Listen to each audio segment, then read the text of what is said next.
Hello दोस्तों, मैं Syed Majid Ali government exam zone में आप सभी का स्वागत करता हूं।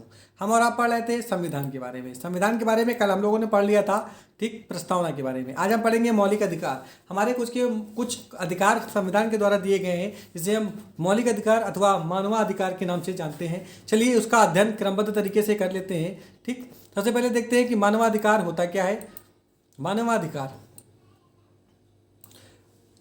मानवाधिकार जन्म से प्रारंभ हो जाते हैं। ठीक, सिंपल तरीके से बात कर रहे हैं हम लोग कि मानव का जो अधिकार है वो जन्म से प्रारंभ हो जाते हैं और जीवन के साथ रहते हैं। ठीक, जीवन के साथ रहते हैं, चाहे व्यक्ति किसी भी सामाजिक, आर्थिक स्तर या जाति या धर्म से संबंध रखता हो। मानव का जो अधिकार दिया गया है, हमारा खुद का जो अधिकार है, वो प्रारंभिक रूप से जब हम जन्म ले लेते हैं तब से प्रारंभ होता है। मृत्यु तक हमारे अधिकार हमारे साथ बने रहते हैं। हमारे अधिकारों का हनन नहीं किया जा सकता। अगर कोई हनन करता भी है तो उसके लिए हम भारतीय संविधान के दायरे में रहकर अपने अधिकारों के लिए लड़ सकते हैं। ठीक, मौलिक अधिकार कौन कौन से होते हैं ये देख लेते हैं। मौलिक अधिकार क्या है, कहाँ हैं, कितने हैं और किस प्रकार से हैं, ये भी जानने का। मौलिक अधिकार को संविधान के भाग 3 में अनुच्छेद 12 से लेकर 35 के अंतर्गत रखा गया है। सबसे पहले हम लोग ये जानते हैं कि मौलिक अधिकार क्या है। जो जन्म से लेकर मृत्यु सैया तक हमारे साथ चलता है, उसको हम लोग किस भाग में रखते हैं, वो संविधान के भाग 3 में रखा जाता है। अनुच्छेद कहाँ से कहाँ तक पढ़ते हैं, 12 से लेकर 35 तक के अंतर्गत इसके का अध्ययन करते हैं। ठीक, संविधान में कुल मिला के 6 प्रकार के मौलिक अधिकार दिए गए हैं। ठीक, संविधान में मानव जाति के लिए कुल मुख्य तौर से 6 प्रकार के मौलिक अधिकार दिए गए हैं, जिसका हम लोग अध्ययन करते हैं, वो अपने जीवन में लागू करते हैं। ठीक, देख लेते हैं वो कौन कौन से हैं, किस प्रकार से इसका अध्ययन करते हैं। सबसे पहले देख लेते हैं, संविधान लागू होने के समय मूल रूप से 7 मौलिक अधिकार थे। ठीक, पहले 7 थे, संपत्ति के अधिकार को हटा दिया गया है, इसलिए 7वां हट गया है। मौलिक अधिकार थे, परंतु 44वें संविधान संशोधन 1978 द्वारा संपत्ति के अधिकार को मौलिक अधिकार की श्रेणी से हटाकर अनुच्छेद 300 के तहत कानूनी अधिकार बना दिया गया है। क्योंकि अगर ये मौलिक अधिकार होता तो हर व्यक्ति जमीन के लिए लड़ता। ठीक, कि हमारा भी जन्मसिद्ध अधिकार है, हमको जमीन देनी चाहिए। इसलिए जमीन के जो प्रावधान था, संपत्ति का जो अधिकार था, उसको मौलिक अधिकार की श्रेणी से हटाकर कहाँ रख दिया गया, कानून की श्रेणी में रख दिया गया, ताकि कानून के माध्यम से इसको अगर प्राप्त करना है तो कानून के माध्यम से प्राप्त करिए। जन्मसिद्ध अधिकार संपत्ति का अधिकार नहीं है, क्योंकि हर व्यक्ति के पास संपत्ति हो ऐसा जरूरी नहीं है।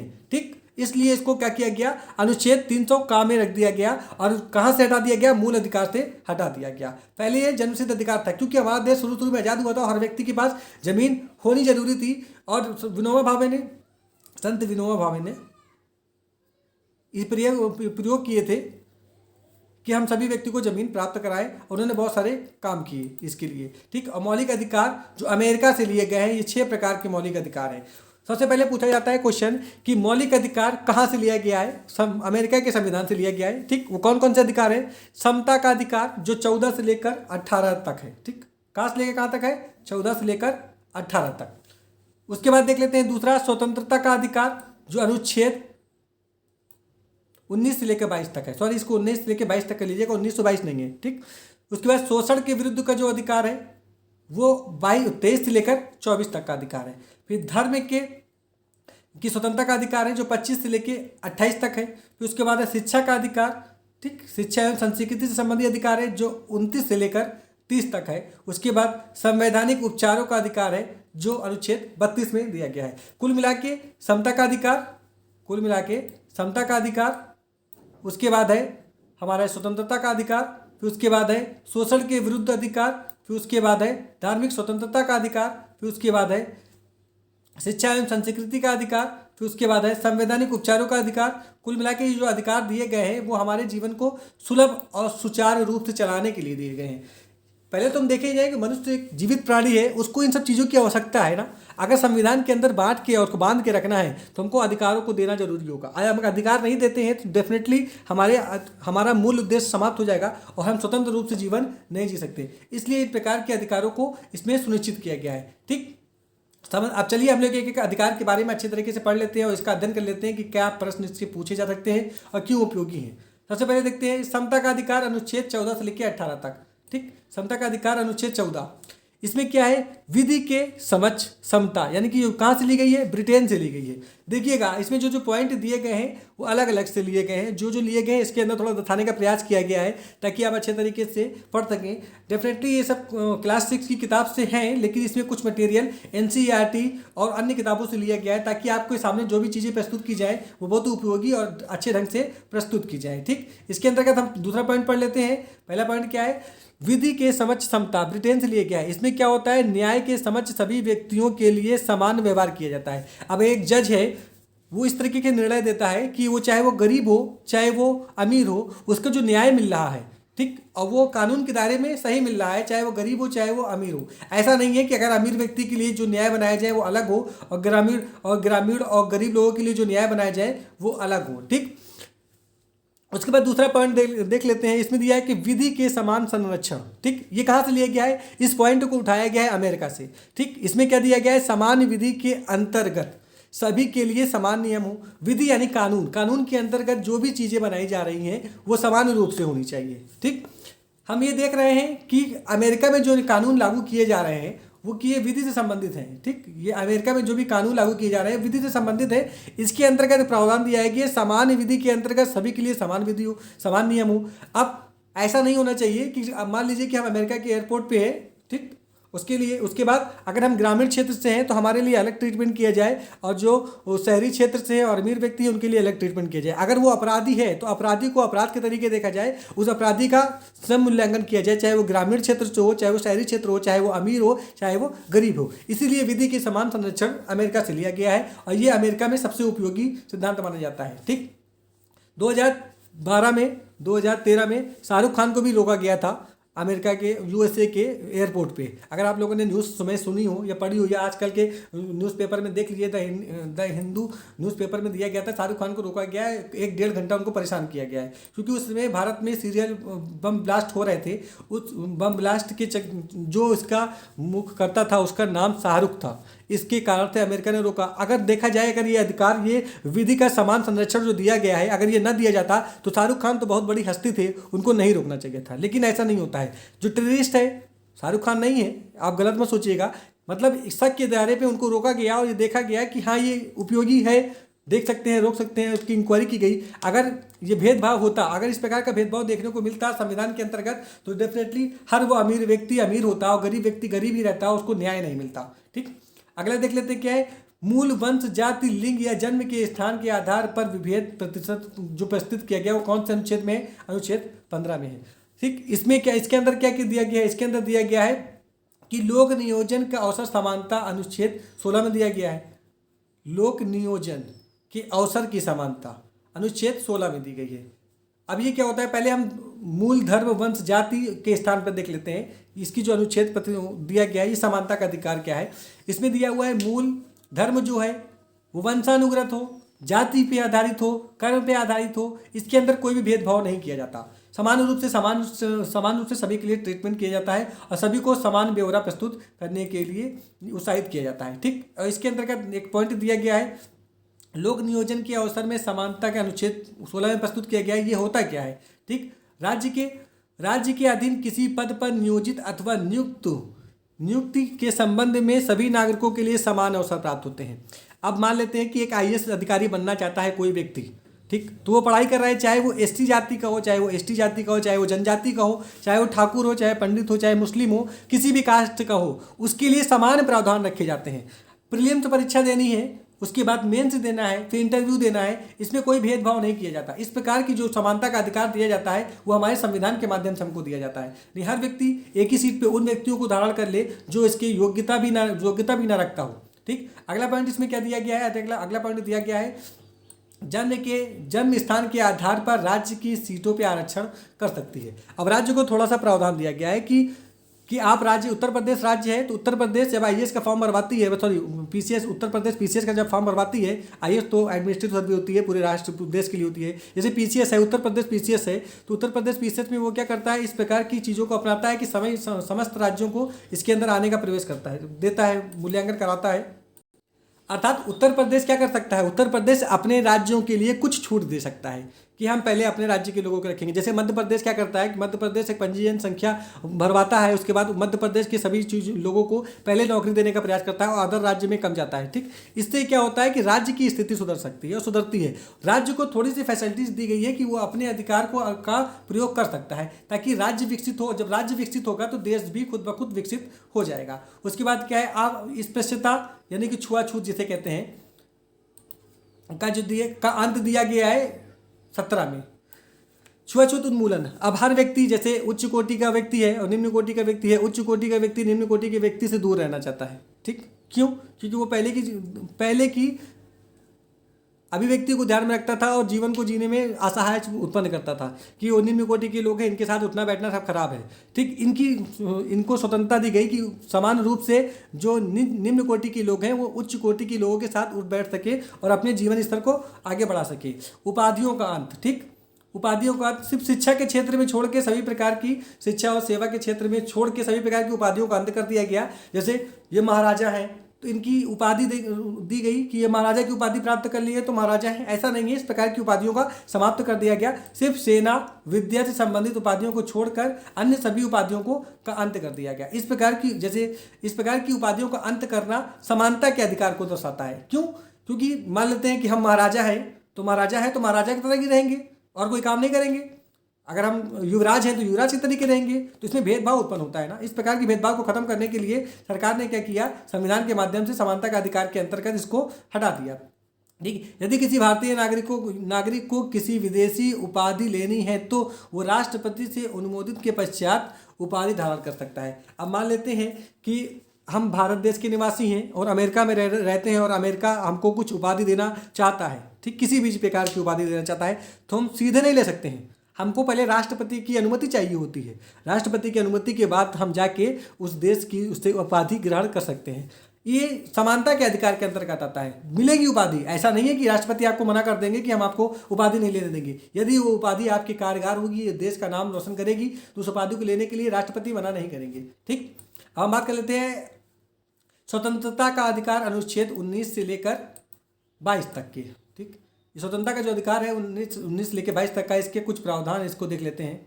ठीक, इसके अंतर्गत हमको क्या पढ़ना है, सबसे पहले देखना है वाक्य एवं अभिव्यक्ति की स्वतंत्रता। ये 19 के ए का में रखा गया है। इसमें एक शब्द दिया गया है वाक्य, यानी कि जो बोलते हैं, जो अभिव्यक्ति करते हैं, उसकी हमको स्वतंत्रता है। हम कुछ भी किसी को बोल सकते हैं। ऐसा, इसका मतलब ये नहीं है कि हम किसी को गाली बक देंगे। ठीक, बोलने का मतलब ये है कि अपने दिल की बात रखना, अपने विचार को प्रस्तुत करना। ठीक, इस प्रकार की चीज़ों की स्वतंत्रता हमको देता है अनुच्छेद 19 का ए। ठीक, ए का 1 का देता है। 19 से लेकर स्वतंत्रता का जो अधिकार दिया गया है अनुच्छेद 19 से 22 में दिया गया है, और इसके अंतर्गत 19 का ए पार्ट जो है का वाला, उसमें दिया गया है कि हम वाक्य की अभिव्यक्ति और स्वतंत्रता क्यों रख सकते हैं।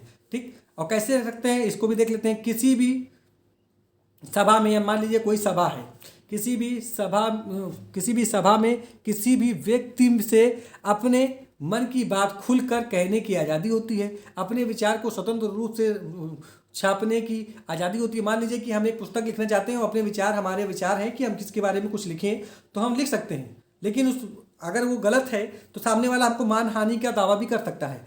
हमको अपने विचार रखने की प्रस्तुति और स्वतंत्रता तो मिली है, लेकिन हम किसी की इच्छा को खंडित नहीं कर सकते हैं। हमको इतने लिमिट में बोलना होगा। ऐसा नहीं है कि मान लीजिए कि हम उच्च कोटि के व्यक्ति हैं, हमको अपने विचार रखने की छूट मिली है तो हम किसी थर्ड पर्सन को गाली दे दें। ये विचार रखने की प्रावधान नहीं है। विचार तब रखे जाते हैं जो, मान लीजिए कि हमारा मन कर रहा है किसी को गाली देने का, तो हम किसी को निश्चित तौर से गाली नहीं दे सकते ना। स्वतंत्रता का अधिकार हम प्रयोग कर रहे हैं कि वो कहे कि हम स्वतंत्रता का प्रयोग कर रहे हैं, स्वतंत्रता का अधिकार ही हमारा अधिकार है, अपने विचार को रख सकते हैं। हमारा विचार कर रहा है कि गाली देना, तो ये अधिकार नहीं। अधिकार ये है कि आप अपने विचार को अच्छे तरीके से रख सकते हैं और विचार स्वभाव होने चाहिए, स्वाभाविक होने चाहिए, अच्छे होने चाहिए, उचित होने चाहिए। भले किसी को ठेस पहुंचती है, लेकिन इस प्रकार की ठेस नहीं पहुंचनी चाहिए कि सामने वाला शर्मिंदा हो जाए, वो आपके ऊपर मानहानि का दावा करते हैं। लेकिन यह अत्यंत अधिकार नहीं है अगर राज्य निम्नलिखित परिस्थितियों में प्रतिबंध लगाता है। अब राज्य प्रतिबंध लगा सकता है। ठीक, देखिए, केंद्र सरकार और राज्य सरकार दोनों मिलकर कानून बनाती हैं। संविधान का पूरा प्रकार से प्रयोग राज्य करता है। ठीक, यदि कभी कभी ऐसी स्थिति जब आ जाती है कि राज्य उन चीज़ों को लागू नहीं करना चाहता है, तो संविधान की सभी चीज़ों को लागू करना कंपलसरी है। लेकिन जब उनको लगता है कि हमारे राज्य की स्वतंत्रता भंग हो रही है, तो संविधान में कुछ नियमों को खंडित करके, यानी कि उसको लागू करता है लेकिन उसमें कुछ संशोधन कर देता है।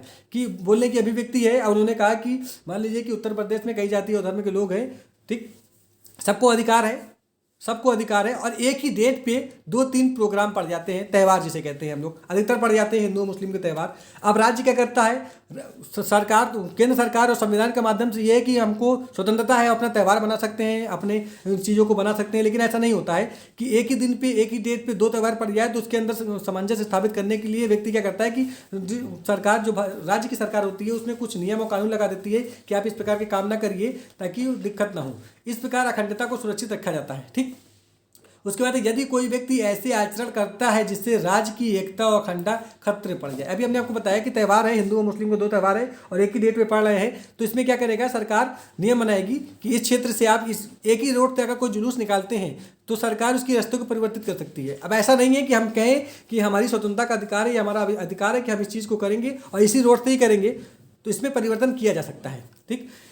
यदि उसे भारत फिर उसके बाद यदि उसे भारत के किसी मित्र देश के साथ संबंध खराब हो, नैतिकता का अधिकार पर न्यायालय की अवमानना हो, इस प्रकार की चीज़ें जब हो रही हैं तो राज्य क्या करता है, उसमें परिवर्तन करता है, थोड़ी सी अभिव्यक्ताओं को चेंज कर देता है ताकि वो शांतिपूर्वक व्यवहार कर सके और स्वतंत्रता के अधिकार को सही तरीके से उपयोग किया जाए, उसका दुरुपयोग ना हो सके, ठीक। उसके बाद नेक्स्ट चीज़ क्या दे देती है,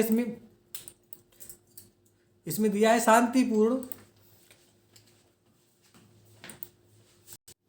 चलिए उसके बाद देख लेते हैं हम लोग शांतिपूर्ण जो युद्ध सम्मेलन होते हैं, स्वतंत्रता की इच्छा होती है, अनुच्छेद 19 का पार्ट 1 का खा हमको देता है इसकी स्वतंत्रता, ठीक। अपने विचारों को व्यक्त करने के लिए भारत के सभी नागरिकों को शांतिपूर्वक सम्मेलन करने का अधिकार है। अब एक अधिकार दे दिया गया है कि स्वतंत्रतापूर्वक आप अपने विचारों को, अभिव्यक्ति को रख सकते हो, लेकिन वो शांतिपूर्वक होना चाहिए, उसमें घृणा नहीं होनी चाहिए। आजकल कोई व्यक्ति गरम खून का है, वो अगर कोई प्रदर्शन करता है तो डेफिनेटली उसके अंदर परिवर्तन ऐसे कर देता है, वो हिंसक बन जाता है और फिर सरकार उसको कड़ा कदम उठाने का प्रयास करती है और उसकी स्वतंत्रता का जो अधिकार है उसका हनन होता है। इस प्रकार प्रतिबंध लगाया जा सकता है यदि कोई व्यवस्था बिगाड़ दे। इसमें दिया गया है कोई व्यवस्था बिगाड़ देता है, मान लीजिए कि हम शांतिपूर्वक किसी चीज़ का प्रोटेस्ट कर रहे हैं, जुलूस निकाल रहे हैं, उसके अंदर अगर हिंसक चीज़ें हम उत्पन्न करेंगे तो सरकार प्रतिबंध लगा सकती है। इसमें यह नहीं होगा कि सरकार ने आपकी स्वतंत्रता के अधिकार को छीन लिया, ठीक। जहाँ पास हानि होती है वहाँ पास इन सब चीज़ों का प्रावधान को बदला जा सकता है, रोका जा सकता है। कुछ लोगों के स्वास्थ्य को प्रभावित हो सदाचार के आधार पर, यानी कि किसी का स्वास्थ्य प्रभावित हो रहा हो या सदाचार या आचार या विचार के उस पर परिवर्तन हो रहा है, उस पर खंडन हो रहा है, तो शांतिपूर्वक जो भी स्वतंत्रतापूर्वक जो आंदोलन किया जा रहा है उसमें सरकार परिवर्तन भी कर सकती है, ठीक। अब उसके बाद देख लेते हैं नेक्स्ट पॉइंट क्या है, संघ या सहकारी समिति बनाने का अधिकार, ये 19 के गा में मिलता है, ठीक। देश के नागरिकों को समितियां, यूनियन बनाने का अधिकार के लिए लड़ने की आज़ादी है। मान लीजिए कि देश के अंदर कोई चीज़ें हो रही हैं, ठीक, उसके विरुद्ध यूनियन बनाते हैं, इसका अधिकार दिया गया है, लेकिन वो अधिकार प्रोटेस्ट रूप से होना चाहिए, लड़ाई झगड़ा नहीं होना चाहिए, बातचीत करनी चाहिए, अच्छे प्रकार से कार्य करने चाहिए। यदि आप कभी अनुमति लेने का अनिवार्य होती है, यदि कभी कभी ऐसी स्थिति आ जाती है कि जहाँ पर हमको प्रशासन से अनिवार्य रूप से अनुमति लेनी होती है, ठीक। अगर हम किसी चीज़ का प्रोटेस्ट करना चाह रहे हैं और उसमें हिंसा उत्पन्न होने की संभावना है तो हम क्या करेंगे, उसमें सरकार की हस्तक्षेप को जरूर रखेंगे, सरकार से उसके नियम और कानून को, उसके सहयोग को लेंगे। यदि हम इस प्रकार के सहयोग लेते हैं तो डेफिनेटली हमारे द्वारा जो भी स्वतंत्रता का अधिकार है वो हमको मिल रहा है और उसका हम हनन नहीं करेंगे, ठीक। अगला पॉइंट देख लेते हैं क्या है, सरकारी समिति शब्द, जो सहकारी समिति है, इस शब्द को कब जोड़ा गया था, इसको शब्द को 97वें संविधान संशोधन 2011 में जोड़ा गया। ये प्रश्न पूछा गया था एक बार यूपीएससी में, इसलिए इसको रखा गया है। सहकारी समिति जो शब्द है वो किस संविधान संशोधन में जोड़ा गया था, तो ये 97वें संविधान संशोधन 2011 में जोड़ा गया है। संपूर्ण भारत की आवाज़ संरक्षण की स्वतंत्रता, संपूर्ण भारत में एक साथ आवाज़ उठाने के लिए भी स्वतंत्रता हमको दी गई है, क्योंकि एक व्यक्ति, जैसे अभी किसान आंदोलन हो रहा है ना, संपूर्ण भारत में हो रहा है, इसकी स्वतंत्रता है, हमको मिली हुई है, तब ना हम इसके बारे में कर रहे हैं, लेकिन वो हिंसक नहीं होना चाहिए, ठीक। भारत के हर नागरिक अपनी इच्छा के अनुसार कहीं भी आने जाने की स्वतंत्रता का अधिकार दिया जाता है। अब हम उत्तर प्रदेश के नागरिक हैं और दिल्ली में जाके प्रोटेस्ट कर रहे हैं तो हमको अधिकार दिया गया है, स्वतंत्रता का अधिकार है ये हमारा, लेकिन इसका मतलब ये नहीं कि हम जाके वहाँ पास कचरा फैलाने लगे और लड़ाई झगड़ा करने लगे। प्रोटेस्ट करेंगे लेकिन नियमानुसार करेंगे, ताकि देश की अखंडता, स्वतंत्रता भंग न हो। ठीक, पूरे भारत के पूरे भारत में निवास करने या बसने की स्वतंत्रता है। ये भी अनुच्छेद हमको 19 के अंगा से मिलता है। ठीक, कि हम भारत के किसी भी राज्य में जाके रह सकते हैं, स्थायी रूप से निवास कर सकते हैं, अपने आवास को परिवर्तित कर सकते हैं। इसकी स्वतंत्रता हमको भारत के संविधान से मिलती है। ठीक, इसके कुछ पॉइंट दिए गए हैं, उसका भी अध्ययन कर लेते हैं। इसमें दिया है भारत के नागरिक भारत में कहीं भी जाकर रह सकता है, बस सकता है और रोजगार कर सकता है। इसके लिए किसी की भी अनुमति लेने की ज़रूरत नहीं होती है। अगर हम भारत के निवासी हैं, हम स्थायी रूप से भारत के निवासी हैं, तो भारत के जो 28 राज्य हैं उसमें किसी भी में जाके रह सकते हैं। पहले जम्मू कश्मीर में ये प्रावधान नहीं था, लेकिन अब जम्मू कश्मीर भी आप जाके रह सकते हैं। उपयुक्त दोनों अनुच्छेदों की अनुसूची जनजातीय क्षेत्रों की संरक्षण प्रदान किया जाता है। इसमें जनजातीय जो क्षेत्र हैं उसे 19 के 5 में संरक्षण दिया जाता है कि हम मान लीजिए उत्तर प्रदेश के रहने वाले हैं, लेकिन हम जनजातीय क्षेत्र में रहेंगे तो हमको अनुमति लेनी होगी। ठीक, क्योंकि जनजातीय संरक्षण प्रदान करने के लिए भी जनजातियों को भी तो कुछ ना कुछ प्रावधान दिया जाएगा, उसकी चुनौतियों को समझा जाएगा, उनकी स्वतंत्रता को भी समझा जाएगा कि हम जाके जनजातियों को उखाड़ के फेंकें, वहाँ अपना घर बना ले, बिल्डिंग बना ले, रहने लगे, तो उनके सामाजिक सुरक्षा को हम खंडित कर रहे हैं, इसलिए हमको उसकी अनुमति लेनी होगी। वैसे ट्राइबल जो एरिया होता है वहाँ पर रहने की अनुमति नहीं होती, वहाँ वही व्यक्ति रहते हैं जो जनजातीय प्रणाली के होते हैं। ठीक, कोई भी वित्तीय आजीविका या कारोबार करने की स्वतंत्रता अनुच्छेद 19 का छा देती है हमको। ठीक, 19 का जो 19 कुल मिला के जो 19 अनुच्छेद है, ये संपूर्ण रूप से हमको स्वतंत्रता ही प्रदान करती है। ठीक, कोई भी नागरिक अपनी इच्छा के अनुसार रोजगार प्राप्त कर सकता है, और रोजगार किसी भी प्रकार का हो सकता है। कोई भी उसमें जबरदस्ती ऐसा काम नहीं करवा सकता है जो वह नहीं करना चाहता है। मान लीजिए कि हम जो कॉलेज में जॉब करते हैं, ठीक, आपको कॉलेज में ज़बरदस्ती भेज दिया जाए किसी कोई और कार्य करने के लिए, तो हमारी स्वतंत्रता है कि हम यहाँ पढ़ाने के लिए आए हैं तो सिर्फ पढ़ाएं, हमको कोई अन्य काम न कराया जाए। लेकिन वो अलग की बात है कि हम अपनी स्वतंत्रता से कोई काम कराता है, कोई कहता है तो कर दे, वो हमारी इच्छा के ऊपर है, लेकिन ज़बरदस्ती हमसे कोई काम नहीं करा सकता। ठीक, अगला पॉइंट देख लेते हैं। अपराध के लिए दोष सिद्ध के संबंध में संरक्षण कौन प्रदान करता है? अनुच्छेद 20 प्रदान करता है। जो अपराध से संबंधित संरक्षण होता है उसके लिए अनुच्छेद 20 हमको प्रदान करता है। ठीक, कौन कौन से हैं प्रावधान, इसको भी देख लेते हैं हम लोग। ये प्रावधान है कार्य तक विधियों के संरक्षण 20 का ए में है। इसके अंतर्गत किसी भी व्यक्ति को किसी अपराध के लिए जब तक दोषी सिद्ध नहीं किया जाता है तब तक उससे कोई ऐसा कार्य नहीं किया जाता है जो कार्य तक समय लागू या विधि के अधीन के अपराध है। ठीक, कहने का मतलब ये है कि जब तक कोई कानून कोई भी हो, उसके अंदर यदि कोई व्यक्ति अपराधी सिद्ध नहीं होता है तो हम उससे किसी प्रकार का कार्य नहीं करा सकते जो उसको कराने योग्य ना हो। फिर दोहरे दंड का संरक्षण, ठीक, अनुच्छेद 20 के 2 में है। ठीक, इसके लिए इसके अनुसार किसी भी व्यक्ति को एक ही अपराध के लिए अधिक से अधिक बार अभियोजित या दंडित नहीं किया जाता। मान लीजिए कि हमने किसी का मर्डर कर दिया है, एक ही मर्डर के अंदर हमको दो सजाएं नहीं मिल सकती हैं, एक ही सज़ा मिलेगी। ये हमारा अधिकार है कि हमने अगर अपराध किया है तो अपराध के अंदर भी इन्होंने स्वतंत्रता दे दी है कि एक अपराध के अंदर हम दो सज़ा नहीं दे सकते। ठीक, एक ही सज़ा देंगे और अगर सिद्ध होता है तो। ठीक, आत्म अभिसंयम का संरक्षण ये 20 के 3rd पार्ट में रखा गया है। इसके अनुसार अपराध के अभिमुख व्यक्ति को स्वयं अपने विरुद्ध साक्ष्य देने के लिए विवश नहीं किया जा सकता। ठीक, हम किसी को मजबूर नहीं कर सकते हैं कि आप साक्ष्य प्रस्तुत करें। ठीक, अगर साक्ष्य है तो दे सकते हैं, नहीं है तो हम उसको मजबूर नहीं कर सकते, उसको विवश नहीं कर सकते हैं कि आप अपने विरुद्ध कुछ कहें। अब आगे देख लेते हैं पॉइंट, प्राण दैहिक स्वतंत्रता। ये अनुच्छेद 21 में दिया गया है। प्राणदैहिक स्वतंत्रता जो है वो अनुच्छेद 21 में दिया गया है।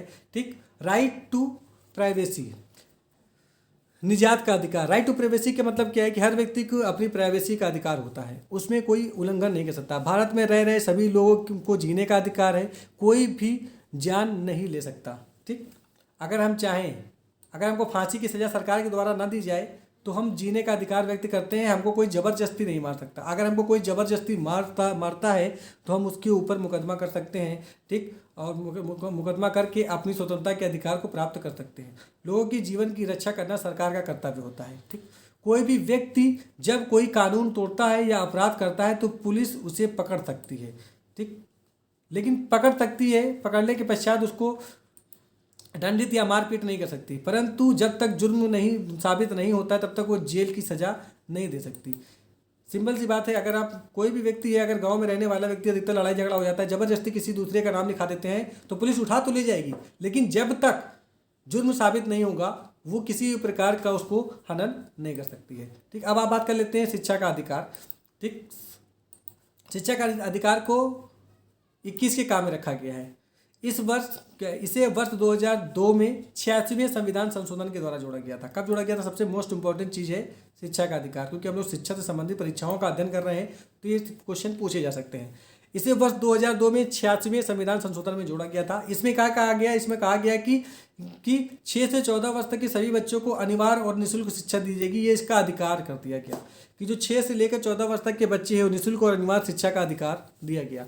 अगर ये नहीं दिया जाता तो आज जो समाज में जो पहले के लोग अनभिज्ञ और अनपढ़ थे और आज के समाज में भी ये अनपढ़ और अनभिज्ञ ही रहते। ठीक, ये कौन से अधिकार से दिया गया? इस अधिकार को प्रभावी बनाने के लिए संसद द्वारा निःशुल्क और अनिवार्य बाल शिक्षा अधिकार अधिनियम 2009 राइट टू एजुकेशन 2009 द्वारा पारित किया गया। इसको संपूर्ण भारत में लागू किया गया, जिससे देश में संपूर्ण बच्चों को समान रूप से शिक्षा प्रदान की जा सके। फिर उसके बाद नेक्स्ट आ जाता है गिरफ्तारी एवं निरोध से संरक्षण। ठीक, इसके लिए अनुच्छेद 22 का प्रावधान किया गया। गिरफ्तारी के समय अपने जुर्म की जानकारी लेना, गिरफ्तारी के 24 घंटे तक मजिस्ट्रेट के सामने पेश किए जाना इसका मौलिक अधिकार होता है। एक मनुष्य को यदि कोई आदमी जबरदस्ती किसी व्यक्ति को उठा ले जाता है, पुलिस वाले पकड़ने आते हैं तो आप पूछ सकते हैं कि हमको किस जुर्म में ले जाया जा रहा है, ये आपका अधिकार है। दूसरी चीज़ है, अगर वो 24 घंटे के अंदर आपको मजिस्ट्रेट के सामने पेश नहीं करता है तो ये आपके मौलिक अधिकार का हनन कर रहा है। गिरफ्तारी के लिए कुछ कारण होते हैं, गिरफ्तारी का कारण होना चाहिए। ठीक, गिरफ्तारी का कारण होना चाहिए। सूचना देने का अधिकार है, आप सूचना मांग सकते हैं कि किस लिए हमको गिरफ्तार किया जा रहा है, क्या कारण है। जनता का अधिकार होता है, जमानत का अधिकार होता है। एक व्यक्ति को यदि कोई पकड़ के ले जा रहा है तो जमानत का अधिकार दिया गया है, इसका मूल अधिकार है। 24 घंटे के अंदर निकट न्यायिक मजिस्ट्रेट के समक्ष पेश करना उसका जन्मसिद्ध अधिकार माना जाता है कि उसको अधिकार है कि वो 24 घंटे के अंदर उसको उसको वहाँ प्रस्तुत किया जाता है। निरोध का मतलब क्या होता है? ठीक, निरोध के आधार पर जाने का अधिकार होता है। कि निरुद्ध के आधार पर जाने का अधिकार होता है। 2 माह के अंदर सलाहकार बोर्ड का पुनर्विश्लेषण किया जाता है। एक बोर्ड बनाया जाता है, ठीक, और इसके अंदर मंथन किया जाता है क्या वो उसके विरुद्ध है अथवा नहीं है। ठीक, शोषण के विरुद्ध अधिकार अधिनियम 23 और 24 में दिया गया है। शोषण के विरुद्ध जो अधिकार अधिनियम दिया गया है वो 23 और 24 में दिया गया है। इसका थोड़ा मतलब समझ लेते हैं और ये क्या है, इसके लिए क्या चीज़ें लाई गई हैं। मानव के गलत व्यवहार एवं बाल आश्रम के प्रतिषेध अनुच्छेद 23 में किया गया है। इसको समझ लेते हैं हल्का सा कि मानव जब एक मानव के साथ दूसरे मानव का गलत व्यवहार प्रस्तुत करता है, उसका शोषण करता है, बाल श्रम यानी कि बाल मजदूरी कराता है, तो बच्चे का शोषण कर रहा है वो व्यक्ति, तो हमको अधिकार है, शोषण के विरुद्ध अधिकार है हमारा कि हम अपनी स्वतंत्रता को स्थापित कर सकें और इसकी शिकायत हम न्यायिक मजिस्ट्रेट, जिला मजिस्ट्रेट और अपने उच्च अधिकारियों से दे सकते हैं और हमको इसके लिए गारंटी दी जाती है कि हाँ आपकी शोषण का कोई भी गलत आपका कोई भी शोषण नहीं कर पाएगा। ठीक, मानव को कोई खरीद फोक्त नहीं कर सकता, यानी कि एक व्यक्ति जो है उसको बेचा या खरीदा नहीं जा सकता, ये अपराध माना जाता है। मानव को जबरदस्ती किसी भी मानव से ज़बरदस्ती कर नहीं लिया जाता। कोई भी किसी भी प्रकार का कर है, अगर वो देने योग्य है तभी वो देगा, अगर नहीं देने योग्य है तो वो नहीं देगा। इसका शोषण का विरोध, यानी कि मान लेते हैं कि हम एक छोटी सी दुकान चलाते हैं, गोमती खोल लेते हैं, अब उस गुमती में 100 रुपये कमाते हैं दिन भर में, वो 500 रुपये हमारा टैक्स लगा दिया जाए तो क्या हम दे पाएंगे? क्या नहीं दे पाएंगे ना। अगर नहीं दे पाएंगे तो शोषण के विरुद्ध अधिकार है ना, इसलिए हम इसके लिए हम अपना सहयोग प्रदान कर सकते हैं। ये स्वतंत्रता है कि हमको किसी भी प्रकार का टैक्स जब दिया जाए जब हम उसके देने के योग्य हों। यदि कोई व्यक्ति एक काम को छोड़कर दूसरा काम करना चाहता है तो उसको रोका नहीं जा सकता। हमारी स्वतंत्रता है कि हम टीचिंग कर रहे हैं तो टीचिंग को चाहे तो टीचिंग करते रहें और चाहे तो टीचिंग को छोड़ दें, कोई दूसरा कार्य करने लग जाए। इसको हम ये कोई बाध्य नहीं है हमारे लिए कि हम जबरदस्ती इसको काम को करें, और हमको कोई प्रोत्साहित भी नहीं कर सकता है, हमको कोई बांध के भी नहीं रह सकता है कि हम ये कार्य करना चाहें। अगर हम चाहें तो करें अथवा ना करें। किसी बालक को कारखाने या कारखाने के उद्योग में नहीं लगाया जा सकता। ये अनुच्छेद 24 के तहत दिया गया, बाल श्रम से संबंधित है। 14 वर्ष या उससे कम का बालक मजदूरी नहीं कराई जाती है। अगर 14 वर्ष तक का कोई बालक है वो मजदूरी नहीं करना चाहता है तो आप उसको जबरदस्ती मजदूरी नहीं करा सकते हैं, ये उसका शोषण हुआ, जो कानूनन अपराध है। यदि कोई व्यक्ति बाल मजदूरी करवाता है तो उसे बाल मजदूरी अधिनियम 1986, ठीक, बाल मजदूरी अधिनियम कब लागू किया गया था? 1986 ईस्वी में। ठीक, याद करते चलिएगा साथ में। अधिनियम 1986 के तहत बाल श्रम करने के अपराध में जेल की सजा खानी पड़ सकती है। अर्थात कोई व्यक्ति जबरदस्ती छोटे से बालक से मजदूरी करवाता है और उसको मजदूरी करवा रहा है और उसको ज़बरदस्ती करनी पड़ रही है, तो वो उसका अधिकार या उसका विरुद्ध कानून की सहायता ले सकता है। कानून के माध्यम से उसको सजा मिल सकती है। ठीक, उस व्यक्ति को 3 माह से 1 वर्ष तक की सजा हो सकती है और 10,000 रुपये से लेकर 2 लाख रुपए तक का जुर्माना भी हो सकता है। ठीक, अगर आप शिकायत करेंगे तो डेफिनेटली कुछ ना कुछ तो कार्रवाई की ही जाएगी। और कार्रवाई क्या है, उस व्यक्ति को 3 माह से लेकर 1 साल तक की सजा हो सकती है जो बाल श्रम करा रहा है, और या फिर 10,000 रुपये से लेकर 20,000 रुपये तक 2,20,000 रुपये तक का जुर्माना उसको देना होता है। ठीक, फिर धार्मिक स्वतंत्रता का अधिकार, ये अनुच्छेद 25 से लेकर 28 तक देखने को मिलता है। धार्मिक स्वतंत्रता का अधिकार, इसके अंतर्गत कुछ तत्वों को दिया गया है, उसका भी अध्ययन कर लेते हैं। धार्मिक स्वतंत्रता का अधिकार है ये धर्म के अंतःकरण की मांगे या प्रचार चर्चा करने की स्वतंत्रता, यानी कि एक व्यक्ति अपने धर्म का प्रचार प्रसार पूरे भारत में कहीं भी कर सकता है, उसके लिए किसी की परमिशन लेने की आवश्यकता नहीं होती है। भारत में किसी को अपने धर्म का पालन करने की स्वतंत्रता, हर किसी को अपने धर्म की पालन करने की स्वतंत्रता है, अपने धर्म को बढ़ावा देने की स्वतंत्रता है, अपने धर्म का प्रचार करने की स्वतंत्रता है। किसी भी व्यक्ति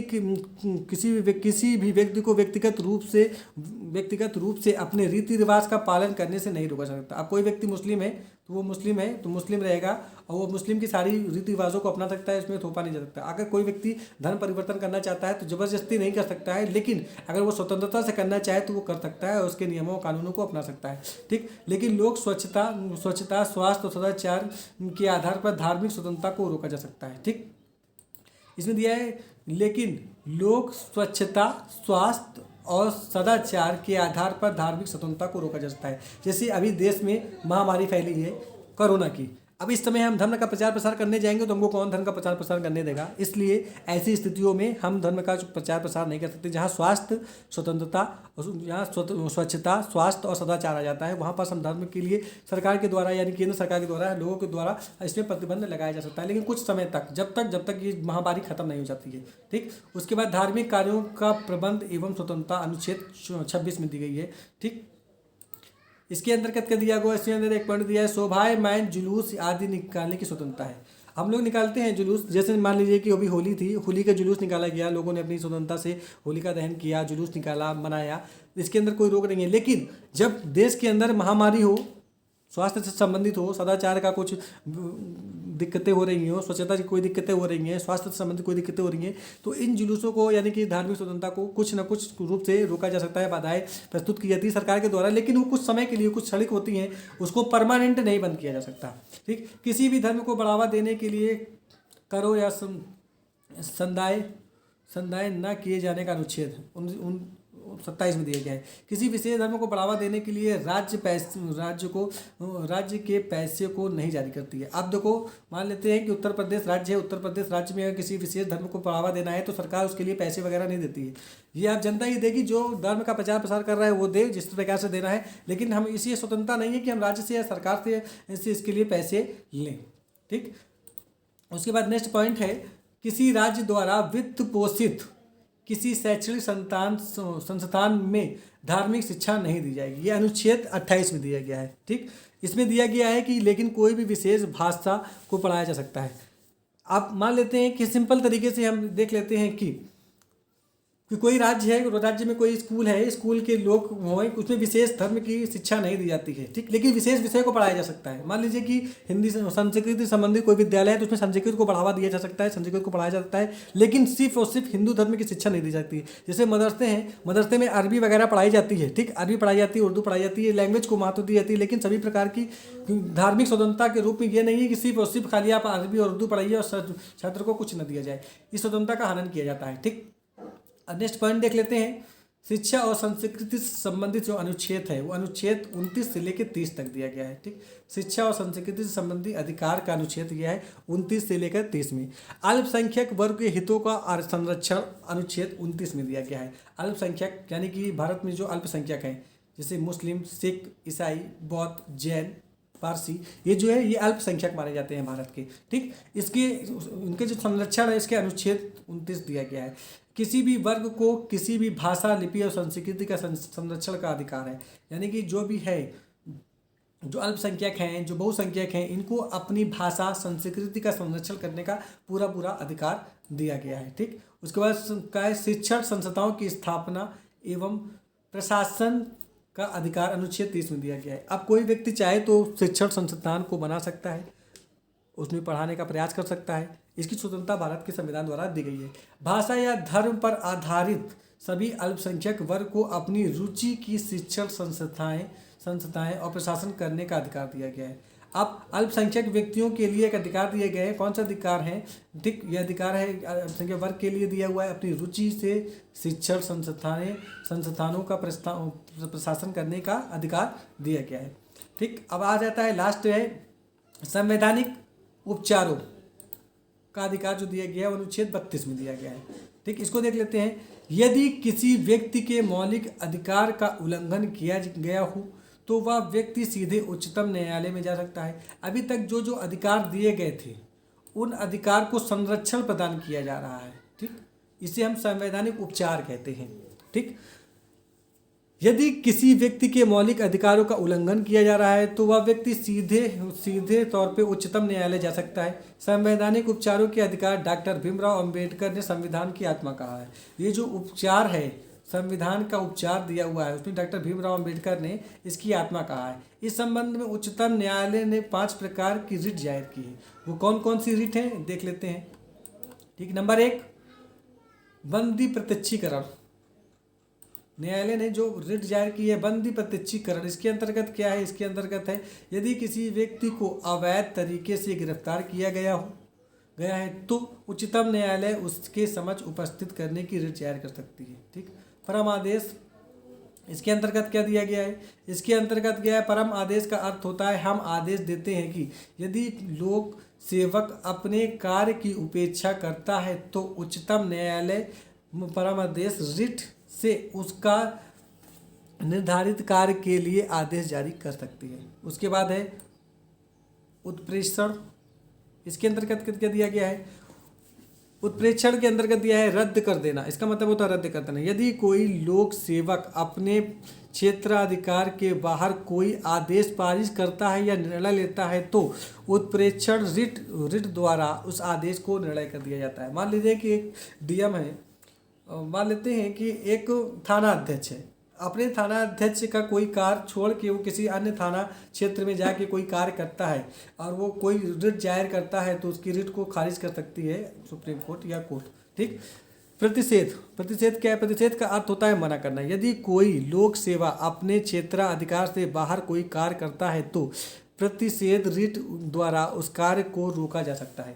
अब मान लेते हैं कि हम एक प्रधान हैं, हम अपने प्रधान क्षेत्र में कोई कार्य कर रहे हैं, हमारा 5 गांव आते हैं, एक गांव आता है, उस गांव के अंदर कोई काम करा रहे हैं, उस गांव के बाहर अगर हम चले जाते हैं कार्य कराने के लिए और कोई अन्य व्यक्ति इसकी आख्या प्रस्तुत कराता है और देता है कि आपका ये क्षेत्र नहीं है तो कोर्ट इसके कार्य को निरस्त कर सकती है। उसके बाद अधिकार परीक्षा।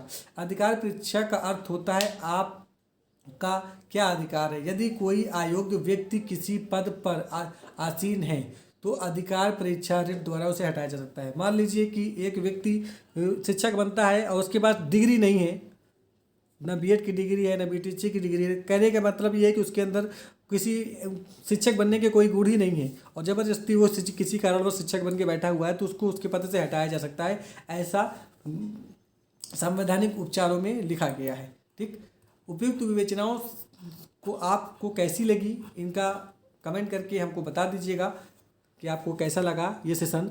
और संविधान के मौलिक अधिकारों को आपने अच्छे तरीके से समझ लिया है। ये कक्षा 6 की किताबों से लिया गया है तथा इसमें कुछ तथ्य को एनसीईआरटी किताबों और अन्य किताबों से शामिल किया गया है ताकि आपको जो भी प्रश्न बताए जा रहे हैं वो अच्छे प्रकार से बनाए और एक बार में आप इसको अध्ययन करके सही ज्ञान को प्राप्त कर सकें। नेक्स्ट टाइम मिलते हैं नए टॉपिक के साथ। धन्यवाद।